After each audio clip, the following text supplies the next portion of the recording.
Cool Geeks Tribunal, eternal, forever.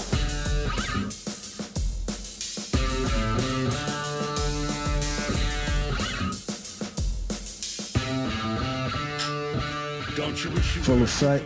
Make sure we all in the shop. Let's go. All right, so Julius, my man. What's up? What's going on? Chilling. Filmmaker extraordinaire. Not yet. We try and get there. Yeah, man. But you on your way though, so you know a lot about these films. You know how to put it together, make it do what it do, make it look right. Yeah. You know what I'm saying? Bring it from the mind to the screen. A little bit. Sound like a hood hero to me.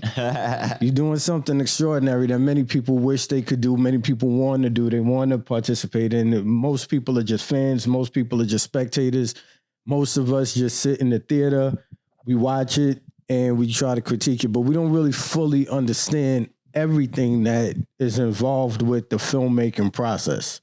So as much as we love the comics, as much as we love the movies, taking it from the pages as written to the screen, school us. How do we get there? What's your favorite films, your characters? Break the whole thing down for us. It's your world. Yeah, wow. What a great setup. I mean, look, I haven't had the great fortune yet of making a comic book film one day soon. But like any film, you know, it's preparation. And I would say, you know, even similar to the comic books, it starts at the script level, starts at the story level, starts at the character level. And, you know, even as an audience member first and not as a filmmaker, it's exciting to live in this era where we have a great range and offering of different, you know, comic book characters and different levels of comic book films and television shows for us to partake in, even video games as well, which are exciting as well. But yeah, man, I don't know where to start. Let's see. Yeah, I think the script level starts there, and then it starts with assembling the right creative team. And I would say it's important to filmmaking. You've got your director, producer, screenwriters, cinematographers, your craft experts as well. But yeah, man, it really just, for me, it starts at the screenwriting level. So what inspired you? What made you be like, yo, you know, a lot of times we grow up, we hear, get a job. It's always just get a job, right? Because you want the safety, the security, your check. What inspired you and helped guide you to want and be like, yo, I got to do something creative and I can actually make this, you know, a feasible, you know, way of life? I think for me, I started as a fan first of a lot of different storytelling mediums, whether it be even music, which I think is a strong medium for storytelling. Watching old shows, definitely comic books. My uncle and father were big comic book fans. My uncle had a crazy comic book collection. So they was cool geeks. Yeah, definitely. And that's what's up. And but also just even, you know, a range of just, you know, your typical media from like James Bond stuff to you know, even coming into like the high school days, like stuff like Metal Gear Solid and stuff like that. But yeah, I mean, comic books were a major part of it, very much so. I would say, just in the sense that you're watching, you're looking at images on a page with words, and whether it's superhero stuff or whether it's even more like down to earth stories, or even just like the newspaper comic strips that you know, would sometimes reflect daily life, the ability to see the image sometimes would, I think, added a different connection point. And then as I evolved into watching images, and then as I got into college, where I met Martise Hill, my production partner. Shout out to Martise. Yeah, I'm sure we'll do a whole episode together. It, you know, we just started making stuff, and at Morehouse, it became a reality for us to kind of take it to the next level. And here we are still at it, trying to, knock on heaven's door with it. Nice.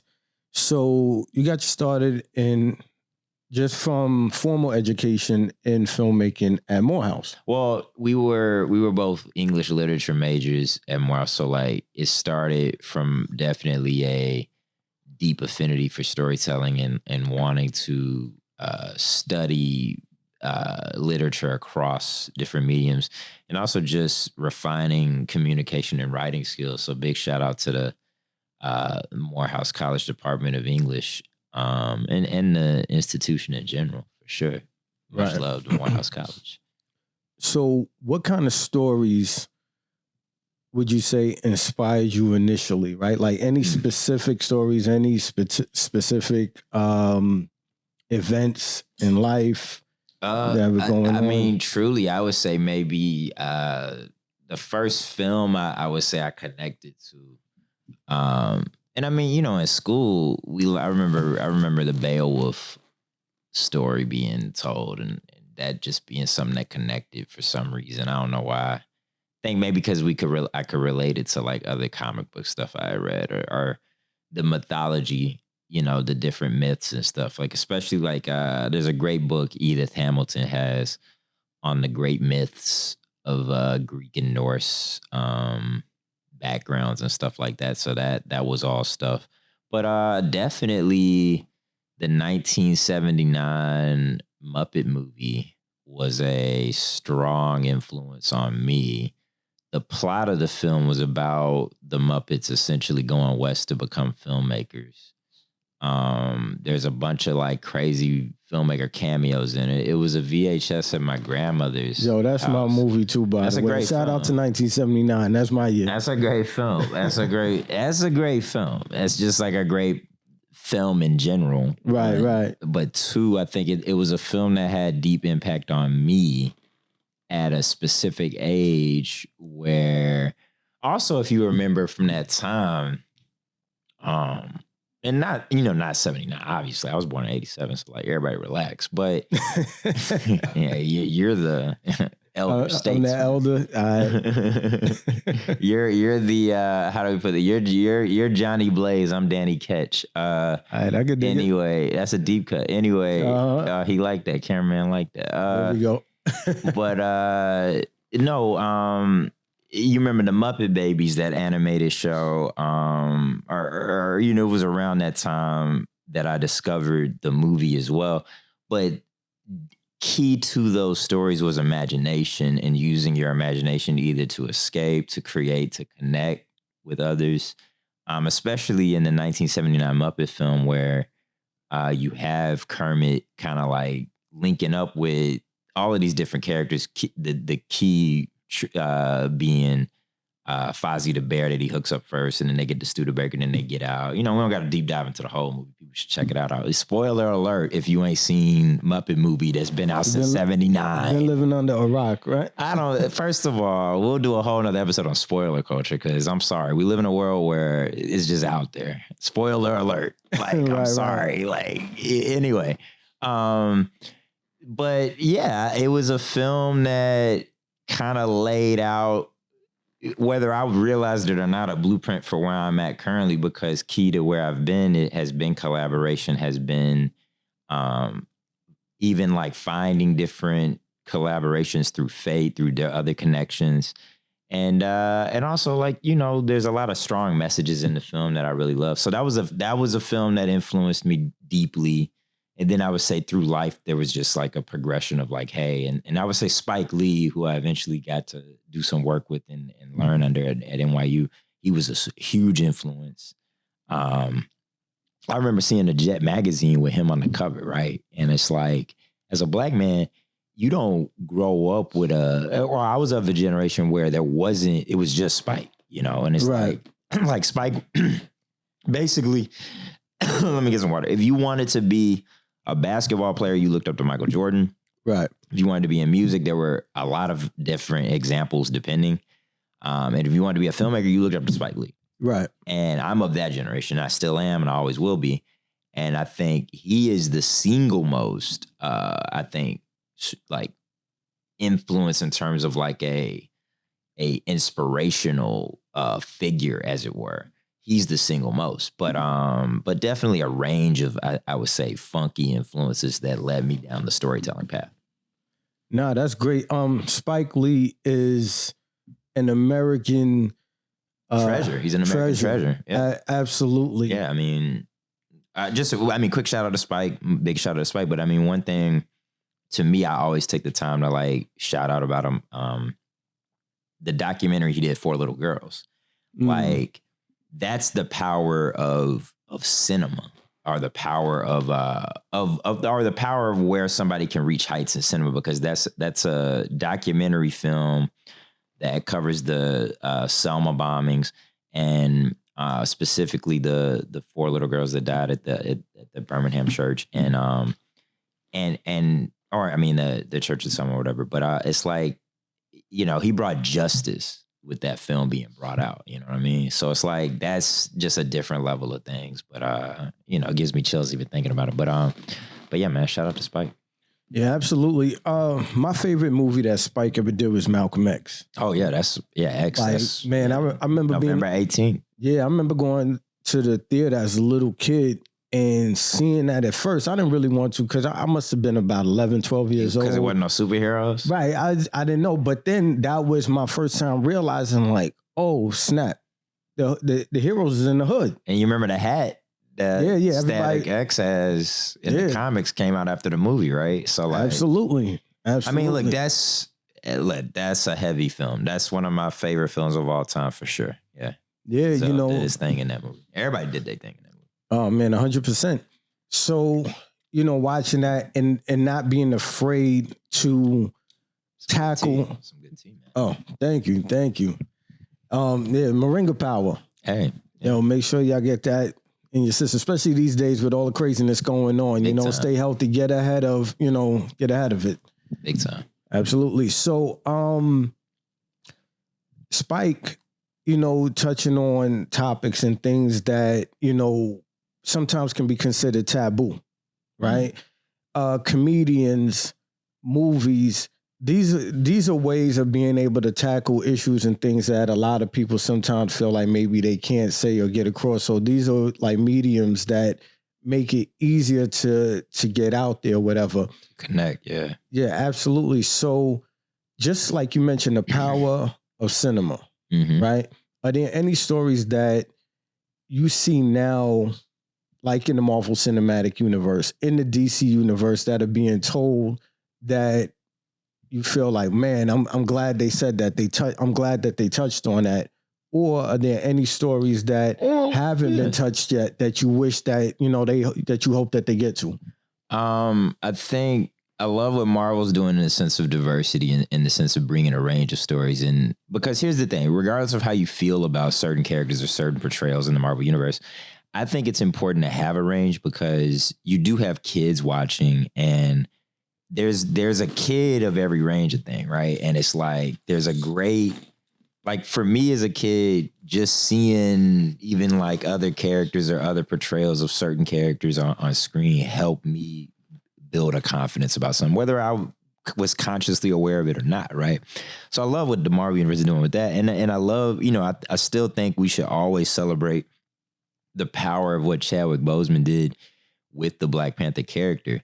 And what that film did and what that whole team did, because, just the way it works, even in the marketplace, that opened up a lot of gates, in that regard.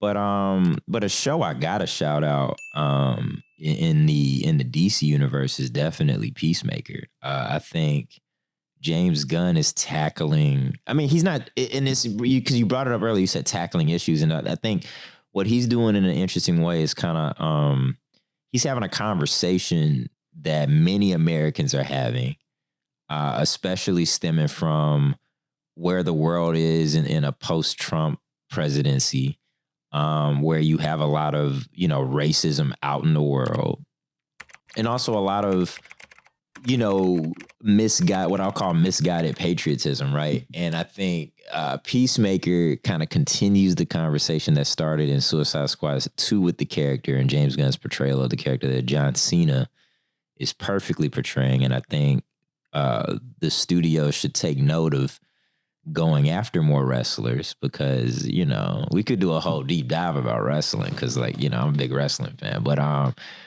I just love what the show's doing, because it also it's presenting a range of what I would call real just humans in the world today after a certain goal, but it's all in a world where a few of the characters maybe wear costumes and do something special, right? And to me, that was always the power of comics. It was like I was more interested in what Peter Parker was doing versus like, oh, he's fighting Doc Ock. Like there'd be times where I would get the comics sometimes and just skip through the fight scene, because like not that they were bad, but you kind of knew what those were going to be, right? But you would dive deeper into the backstories of these characters, and that's why I think we're finding more of a connective audience, especially at something that's more commercially engaging, like TV and films, where you have people watching these things. Like I went and saw Spider-Man with my mom and dad over the Christmas break, and she was like digging it, and she's not the biggest comic book person, so that's saying something. Yeah, absolutely. Like the movies have a way of bringing people together and galvanizing, folks that normally wouldn't deal with that genre and culture, bringing it, just full circle. So they definitely have a powerful impact. I also gotta say, I think it's, as a comic fan, it is important to when I see portrayals where it's like, oh, these creators care. Like you can kind of tell, like, oh, this isn't just like, hey, they're making this to make it. It's like, nah, they're fans of the material as well. I think a show, you mentioned another show, like, are you saying like shows that I'm watching? But a show that no one, I think, is talking about enough is Titans on HBO Max. I think that's an interesting show that has taken the Teen Titans universe and the DC universe, and especially like the sidekicks of the great characters, right? And like created a whole kind of pocket universe or a different universe, but it's on its third season now. And it's amazing. It's just like, if you're a fan of stuff like The Dark Knight, right? Like you would dig that. And I think that's another great thing. It's like we're in this world now where there literally is something for everybody.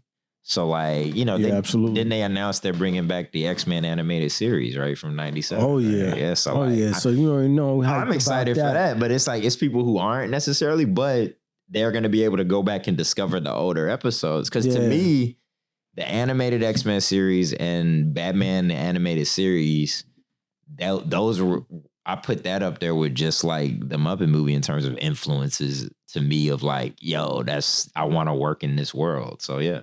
Yeah, no, that's a heavy show. They have many, many heavy topics that are super thought provoking. Yeah. And some of the things may have even gone over like the target audience's head. Oh, like at Magneto the time. stuff, right? Like the whole Genosha stuff. I mean, like if you think about it, being into the Bible, all of it. I mean, if you think about it, like that series laid, much like the animated Batman series, it laid a groundwork for a lot of what maybe certain filmmakers get credit for. And I'm not knocking them. I'm just saying, like, it's the animated series are definitely places where you could tell story. I mean, to be fair, even that's Into the Spider-Verse, the animated film of that. Yeah. You see what they're doing now with the multiverse stuff. Come on now. Like, who did it first? Yeah. The animation. Come on, you gotta respect it. The comics did it first, really, but and then the cartoons, and then from there they knew that they could grow into taking it to the cinema. For sure. With the heavy topics and everything that they're able to go in on, and the creative freedom that you see from a filmmaker standpoint, what directors, aside from Spike Lee, you mentioned James Gunn, right? Mm-hmm. Like, and he killed it with Guardians of the Galaxy. So are we talking strictly the comic universe, mainly directors in that space, or just any director? I mean, like, any director, period. But like, are there any within the comic universe that make you feel like, you know what, maybe one day when I get to this point, I want to delve into creating, doing my own spin on it, kind of like what James Gunn did with. I like what was that movie? Peacemaker. Guardians of the Galaxy. No, the movie he made with with Superman was like if there was a horror version of Superman. When they call Super. Nah, it was oh man. You talking about Brightburn, something like that. Brightburn, yeah. Something like that. Where the kid came down. Yeah. He was like a Damien. Yeah. If you ever wanted to see Superman Red Son kind of did that, right? Or like wasn't there a comic series that had like if Superman had been born or had gotten raised by some bad people or something? Yeah, I know what you're talking about. Right. Yeah. And that's when he was Russian. Yeah. Something like that. Yeah, and that's kind of an ill story right now too that y'all might want to check out, especially with all of this, Putin, Ukraine, Russia stuff going on right now. So y'all might want to check that story out. Read in general, y'all. I think absolutely. I think it's it expands the mind to just read and have a healthy diet of reading. Right. Yeah. Absolutely. But with like a thing like Brightburn, right? So you have a superhero, a popular superhero. So they never called him Superman because they couldn't use that, right? But they took the Superman mythos. Yes, what it is, yeah. And placed it in a sort of like Damien, the Omen sort of vibe to it. And it was like truly a horror flick where this kid, Superman, he's learning his powers and everything and brought up on the farm the whole bit. And he went totally crazy. So if you haven't checked that out, make sure y'all see that. But, is there any sort of thing that you might want to like delve into? Because, you're a comic head, you like it. Yeah. I mean, of course, it would be an honor to delve into the bigger universes like the Marvel and the DC stuff. I mean, there's a range of great stories out there. I think something I'd be interested to pursue in the comic realm. And I guess what excites me about potentially what they're doing with Moon Knight is looking at the mental health aspects of things. And also playing with the genres, I think. That's ill too, like the whole mental aspect. Because remember Hancock with Will Smith, that was another one where they, or any film really. Right, I think the Batman. I mean, if you go back and look at Batman Forever, Dr. Chase Meridian is a psychologist, and there's a lot of subplot in there with like Bruce Wayne and Batman and him connecting with her, and even if you go back and watch that film, you see a lot of connections between what Schumacher was doing, rest in peace, to what Christopher Nolan ended up doing in his films. So, I think the mindset of superheroes and the mental duress, the mental aspects, especially, also look, shout out to the Daredevil character. I think the Netflix series did a good job exploring that. Even with Jessica Jones and the Luke Cage series to a certain extent. But and recently, Falcon and the Winter Soldier, I think, looked interestingly at like the PTSD of certain characters or stuff like that. Hawkeye certainly did. Coming from the military and with that whole there's that great moment in the Hawkeye series where it like does a flash cut of like why he's wearing a hearing aid, right? And I loved that. I loved the angle in Spider-Man where Tobey Maguire's like his back hurts. It's like, these are like for example, the scene in Dark Knight Rises where, Bruce Wayne's getting his knee checked out and the doctor's like, you don't got any cartilage, like at all. Like, he about to have that arthritis. That bone on bone is no joke. He would be out here, right? So I think those are aspects that compel me as a comic book fan and a filmmaker of like, all right, more so than even any story, perhaps. It's like, if a story comes along, the ability to stitch in those specifics that real fans are gonna like love, and then the common fan is gonna potentially become a real fan because of stuff like that. But it just adds to the texture and layer of anything. If you think about great films, the reason The Dark Knight is a great film is because it's as textured and layered as other great films that aren't comic book films. So just because you're making a comic book film doesn't mean it can't be a textured and layered cinematic experience. And like I said at the top, I think it starts at the script level. It starts with understanding the characters and understanding a story you're trying to tell. And then there's all the tools that you have as a filmmaker. Something I often dream about is like filmmakers like real quick, like Sidney Lumet, for example, who directed films like Serpico and stuff like that, right? And it's like, imagine if Sidney Lumet were to have done a film about Frank Castle, or to have done a movie about Punisher, or Daredevil, right? Because it's like he did a lot of courtroom dramas as well. So, you know, that's what compels me, is like, how do we elevate the cinematic language of comic book films while also bringing more comic books into the cinematic language. Right. So now, dealing with that, say you have a lot of people that love The Dark Knight. They love Batman Begins. They love The Dark Knight Rises. I think that was a whole That's trilogy. Actually right? The Dark Knight trilogy, but the third one is one of my favorite like films of all time. Right. Yeah, so big time. Yeah. So now a lot of and all of that. Yeah. Absolutely. So now a lot of people love that because it was so realistic. It's almost like if you were to pluck Batman or even the Joker with Joaquin Phoenix, right? So yeah, it's like you're plucking the Joker and Batman out of the comics and putting them in the real world, right? Sure. So that made it more palpable to a lot of people. Mm-hmm. Now, if you contrast that with like a Tim Burton film from 1989 with Michael Keaton. Those are great too, though. Right. Those are great too. Tim Burton is a next level filmmaker, especially in terms of creating worlds and stories. And I mean, I think if you look back at it, he was also touching and tapping into that psychology of the character in an innate way. Right. That, quite frankly, Tim Burton set the tone. Tim Burton, the 89 Batman, all of that set the tone for sure.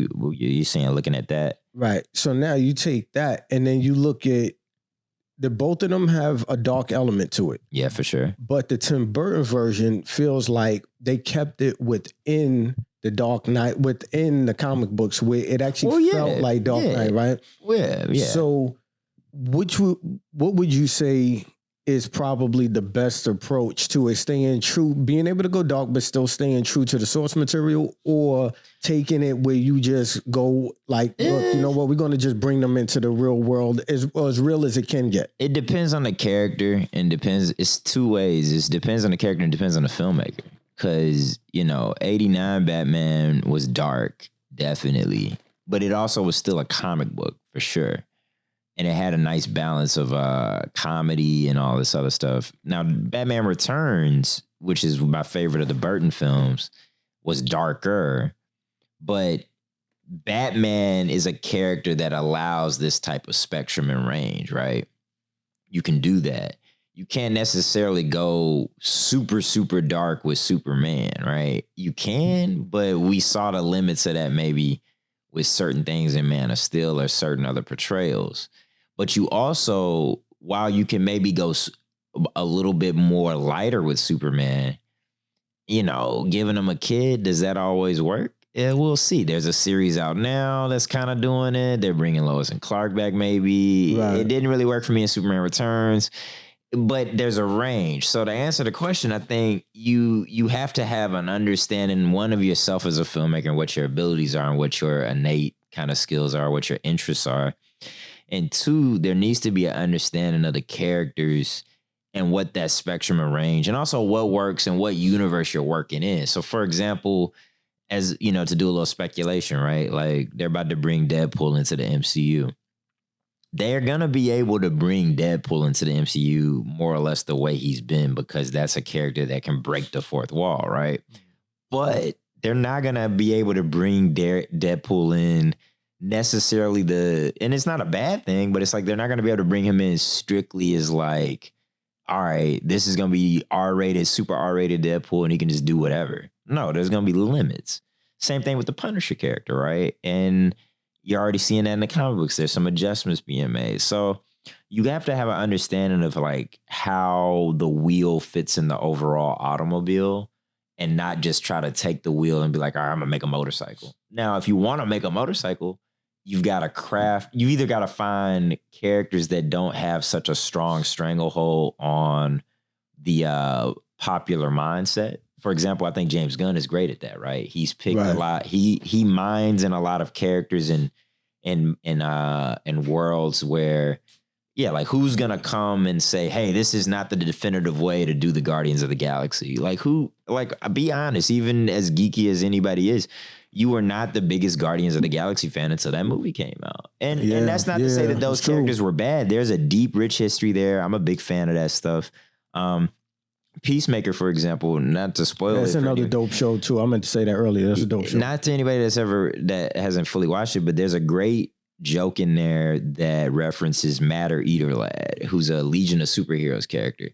And I was just like, damn, like that one line joke and that play between the characters sets up a whole universe where it's like, yeah, the Legion of Superheroes exists, Matter Eater Lad exists.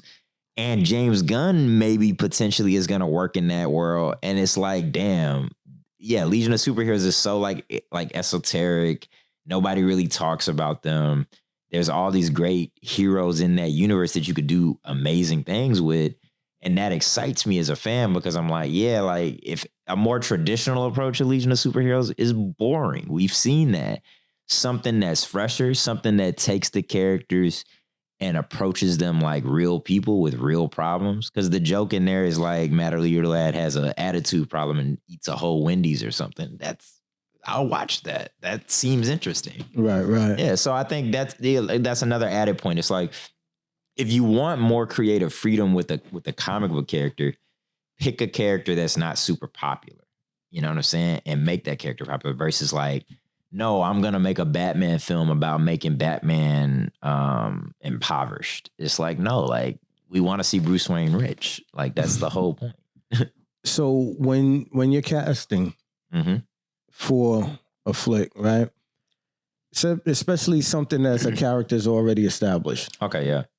Do we want to go with the well-known actor? Is it better to go with the person that's unknown? It's a range of things. Yeah, I think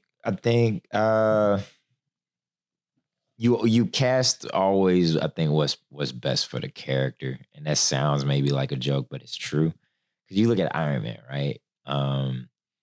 Could you imagine anybody else playing that role? Like, come on. Well, you know, in the multiverse now, they're trying to bring Tom Cruise into it as a be Iron Man. Y'all gotta stop that. As a multiverse Iron Man. So y'all gotta stop that. Just in case y'all ain't know, Tom Cruise will do a cameo in Tropic Thunder. He's not showing up in a Marvel movie. Just relax. There's supposed to be a lot of cameos in that multiverse. There's gonna be a lot of I believe every actor except Tom Cruise will be in that movie. Oh, okay. That's the statement I'm making today. But I think for me, this is just my opinion. You cast if you're making something like a Batman film, right? It's like, and I think they have never really poorly cast Batman. Even George Clooney, it works like on a certain level. No, it does. Like, look, we have the bias of looking back at that film and looking at the whole. Like, look, it's been years of saying that didn't work, and even George Clooney's come out and said it doesn't work. But at the time, Val Kilmer left the role. It's vacated.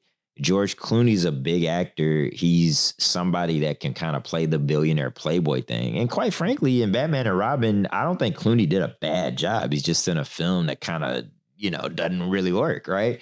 So it's, I think with certain characters, you can kind of do that. You can cast a celebrity or you can cast a big name, right? Because Bruce Wayne is supposed to be a celebrity. He's supposed to sell that, right? I think with other characters, it is important to maybe find discoveries. Also, I think with other characters, because there's maybe a range or because time or because we can look back and say, hey, like I really applaud what Marvel did with Sam Jackson as Nick Fury, right? Now, I grew up. Yeah, I love that. But I grew up a big Nick Fury fan. My uncle had me too. The Sergeant Fury and the Howling Commandos joints. Mm-hmm, yep. I remember the Nick Fury Agent of Steel stuff, the Jim Steranko stuff, all of that. And that's a character that's traditionally white in the comics. If you were to think about a portrayal of him, now Hasselhoff, there was a film, all that. But like if you were to think about maybe like a traditional portrayal of him at the time, maybe there's a range of actors you could go get, right? It's like whatever, name any, white action here. Harrison Ford would have been Nick Fury or something, right? But it's like the Sam Jackson of it works. Sam Jackson's been an actor who we've seen play very compelling and very interesting, action roles before.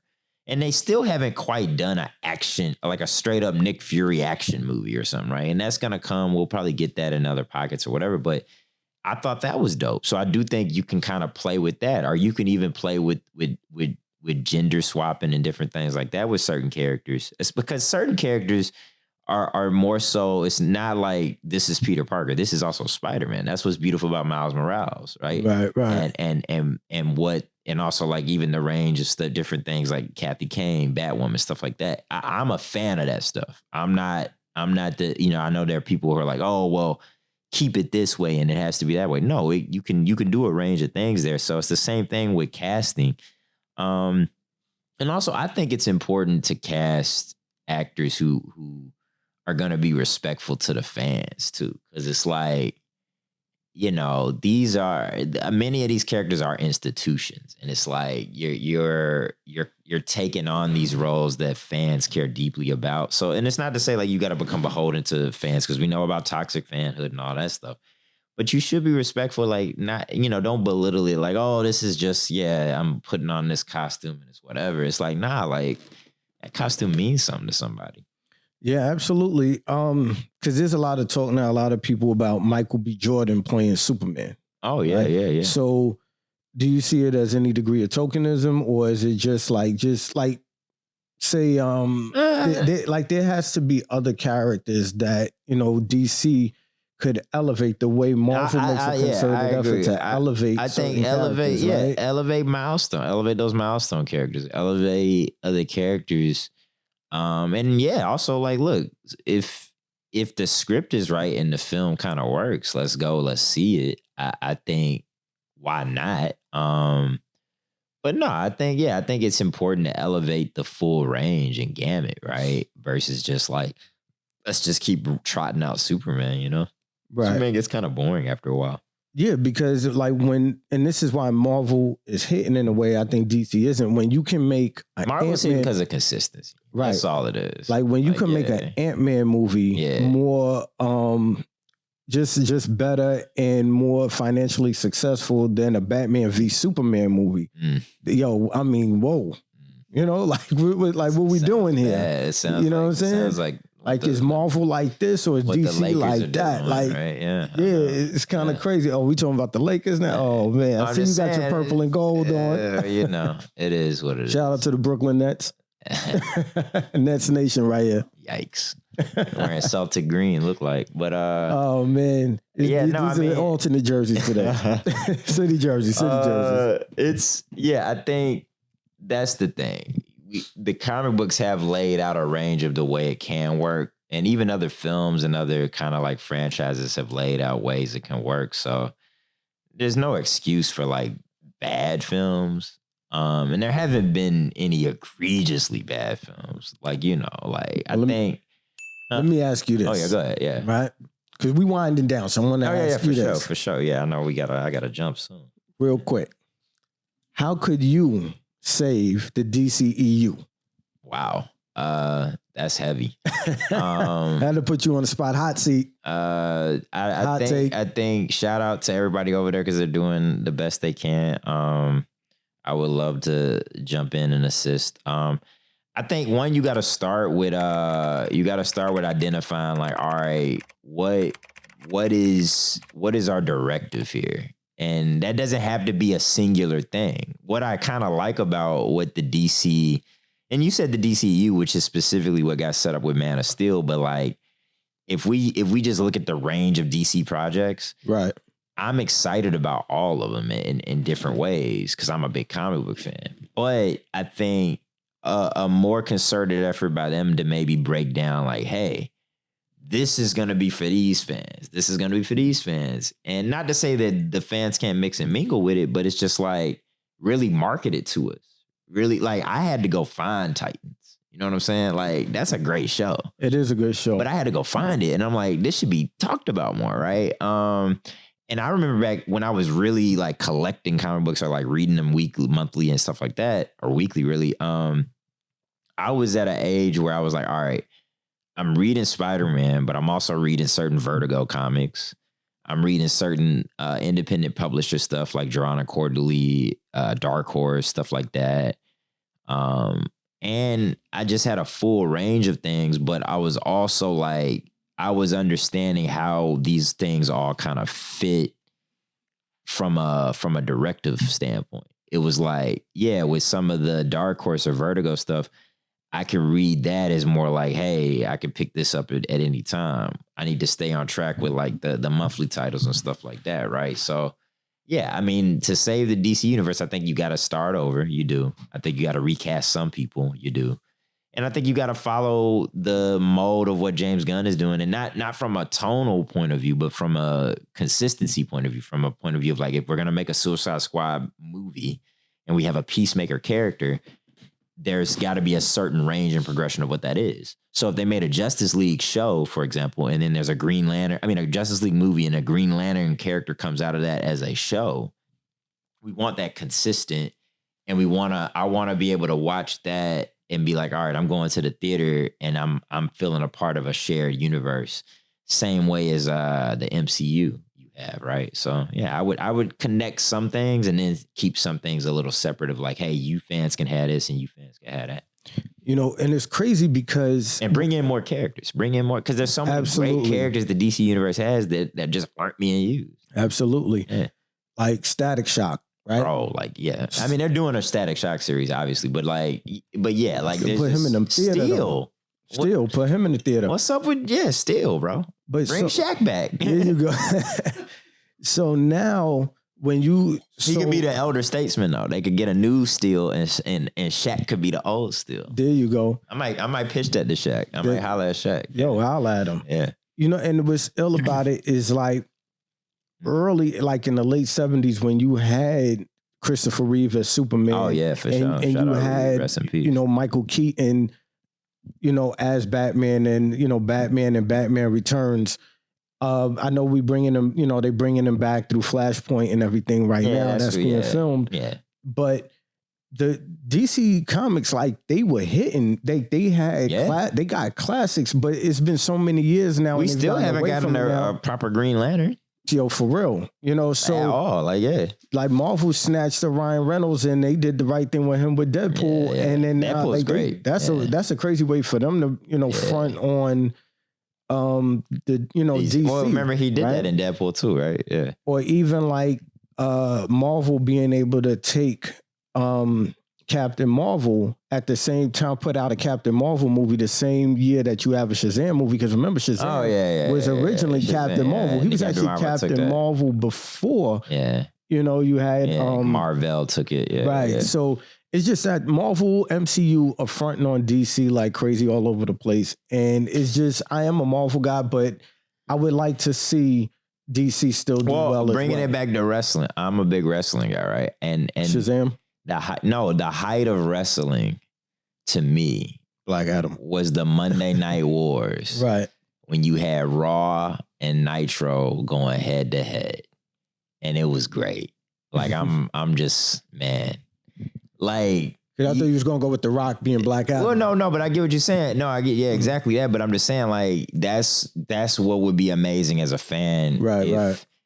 If the DC stuff was on the consistent level that the Marvel stuff was in the movie space, because then it's like, damn, like every night we getting something amazing as a fan, and I think that's what we want as fans. We want. It's not that we're dissing DC or dissing Marvel. It's like we want it all to be at the same level. Right. Absolutely. Yeah. So now, just to close this out, right? Oh, yeah, for sure. Great perspective, great conversation. I guess. Whatever you're able to talk on, whatever you're able to share, because we know you probably got, you know, a lot of things cooking up or whatever. We're going to keep that light until you're ready to, you know, bring it out for real. You know what I'm saying? Yeah. Let the world know. I'll break the scoop on your show. Yeah. So just anything that, you know, we got to get Martise on here. We got to get Martise on the next one. Absolutely. So shout out to Martise. We're going to grab him. Pryor Hill Productions, Full Effect. You know, let us know, is there anything you can speak on that you've already worked on, you're working on, you got cooking that, you know, in the pot, you're mixing it up. bring it out so that way people know where to find you. They could check for you. Well, we're trying to direct. Yeah, we're directing everybody to the website. So www.priorhill.com. We recently had a short film that played in Norway as a part of the Munch Museum. We're in the stages of financing an independent feature film directed by Gabriella Moses. We're excited about that. And yeah, we're developing a lot of things. We're mainly excited for the new year and for us to hopefully come out of the Omicron COVID, thing. I think, just shout out to comic books even for preparing you for that sometimes, right? Because it's like the predictive programming in it. Well, no, but if you remember in comic books, every summer or so, there was a big multi-title event where it's like the world's in and everybody's got to team up, right? And it's like, you get prepared for that. So I think that's kind of what we've been in for the last 2 years, like this big multi-team up thing. And we all got our kind of band together. So that's what we've been doing as a company and what we're excited about moving forward. And and we're expanding westward and doing more stuff in the commercial space. And so just check us out online, www.priorhill.com. You can find everything from there. And we're developing some podcast stuff. Nice. Hopefully we'll be able to get some people out there with that. And yeah, man, we're about the people. Wu-Tang is for the children. That's it, man. Wu for the kids. Nowhere Cool Geeks Tribunal. We for the kids. Everybody's part of the tribunal. Salute. Cool Geeks, cups up. Bringing it out. We in full effect. Subscribe for the vibe. Like us if you like us. Get down with the tribunal so that way you can have a voice and always feel free to chop it up with us. Yo, pleasure, my brother, having you on. A lot of battles on the Palladium courts. Oh, yeah.